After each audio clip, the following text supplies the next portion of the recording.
It is time to talk political. It is time for the Party Scoopers. Sam and Craig are here, all raring to go. And Sam will address you to begin with because big event last weekend. Success? Yes or no? I think so. Yeah, we had the second Democratic debate, the first one in Iowa this year. It was at Drake on Saturday. I think it was a huge success. I think the questions were good. The moderators did a very nice job. It wasn't like the CNBC debate that got so much criticism. They were, pretty fair questions, but they also didn't limit the candidates from engaging each other and actually showing why they are different on some areas. So I thought it was a huge success. The only downside really is that it was on a Saturday during a Hawkeye football game, so nobody watched it. I saw Sunday morning, a news program on Sunday morning, and they're giving a recap of what was going on, and the guy was being real honest from Washington, D.C. He goes, but probably a lot of you just heard about this from me just now because you're watching a football game. Right. Yeah, I mean, it had like 8 million viewers, and this was the first debate of this cycle, which was actually on broadcast TV instead of a cable network. Right. So 8 million viewers, and the other ones had 19 million. So that's disappointing that DNC is doing that. I think the next debate for the Democrats is also on a Saturday too. So that's disappointing. But otherwise, I think the candidates all did very well. I mean, Hillary, I think by far was the winner just because she had high expectations going in. She met them, I think.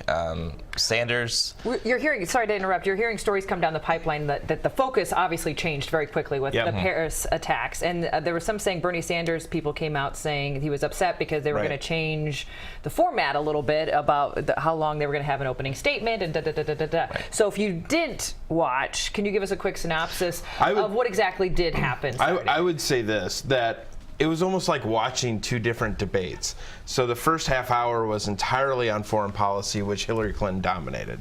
Because she's had the most experience. Right, and I actually thought O'Malley did pretty well. I thought he had a pretty consistent debate throughout. A lot of people said that, yeah. Did I hear this morning he's cutting back some staff at his headquarters so he can focus more on Iowa right now?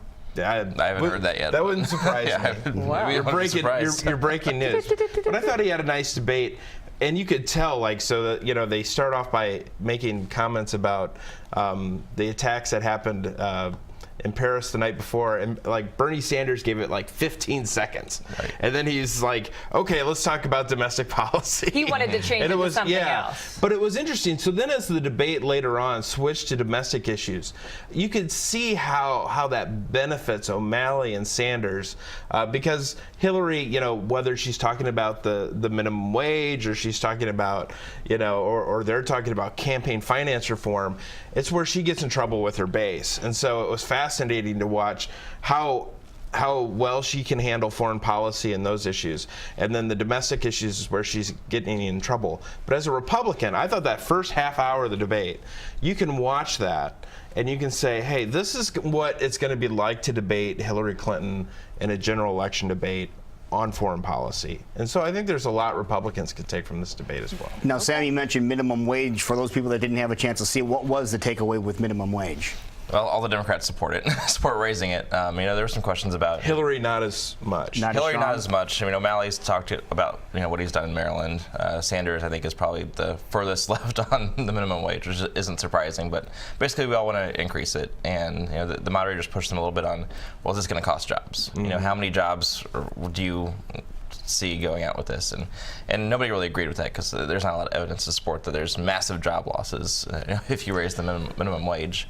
So that was kind of the one domestic issue, and then Wall Street reform was kind of another big focus. Obviously, Sanders is pretty far out there. He wants to bring back the Glass-Steagall Act.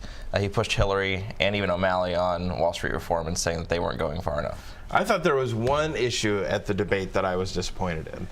That I thought the moderators did a great job, but the one issue that annoyed me was that they were on a private university campus, and all three Democrats advocated for basically free public university tuition.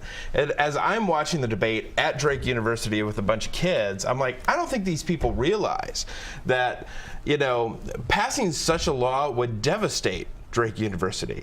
And they're on their stage, they're on their campus advocating for this, where, if you can go to Iowa State or community college or anywhere, University of Iowa for free, and, you got to pay full freight at Drake, the economics of it would really hurt Drake, I think, in the long run. And again, how do we pay for these things? So I thought the CBS debate debate did go well into making these Democrat candidates not just promise, but also let's talk about, can we afford it and how do we pay for it? I'm surprised the microphone didn't magically cut out when they start talking about that. It would have made sense. Yeah, steam was rolling out of my ears as I was in another building on campus. It's an interesting concept. I don't think many people probably thought of it that way, but that's an interesting thing to think about. Well, I think they hear the, free tuition and everyone's like, that's great. Yeah.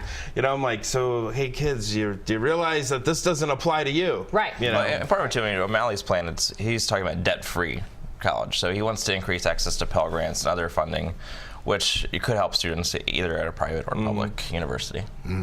Okay, so let's move it really quickly because we're about to run out of time. So that was a big thing that happened over the weekend, moving into what happened with the Paris attacks, now into what's happening here locally with our governor coming out yesterday saying we're going to shut the door here in our state, if that's even possible, and agreeing with quite a few governors across the country. not just in Iowa. I think there's 18 other governors, and I think the thing that really has sprung them into action is one of the known terrorists in France came through as a refugee into the country. And so I think that there's a lot of concerns, I mean, even on the Democratic debate stage, that if we take in refugees, we have to vet them. And we have to know who they are and why they're here. And look, but do you agree with having, what was it, Bush yesterday that said we have to test them to see what religion they are before they come over? So this is the big catch, because how do you really know? I mean, and some of these refugees, you can go to a little island country and then they ask you a few questions and then you can get over here. And I think that it's problematic, and this is where politics is messy, because there's not a good way to talk about this. There's not we should be, anyone who's being persecuted for their religion, I think that, America is a beacon where they can seek refuge and enjoy their freedoms, but yet we don't want to just leave the door wide open and say, hey, just come on in, because who are we inviting in? Right. You don't know. And so it's a really tough question. I understand where the governors are at, but I don't think this is an issue that just goes away overnight. I think this is a real big issue that we'll see play out in this presidential race. I was going to say, do you think this is something the candidates are going to be dealing with the rest of their... Yeah, I pretty much know that, the Democrats are all, yes, here's a certain number, we need to make sure we know who they are, and pretty much I think the Republicans are starting to line up and say, heck no. We don't want to, we need to be very careful in terms of national security. It will be an issue during the campaign, because this is not something that can wait, it can't into wait. a year or a year and a half when we have a new president. You're so this is absolutely something right. that's going to be an issue, I think, until it's settled and we let them in the country, which I think will happen because governors don't have the power to deny people flat out, but they can make it more difficult. Okay. All right. Well done, gentlemen. Thank you so much.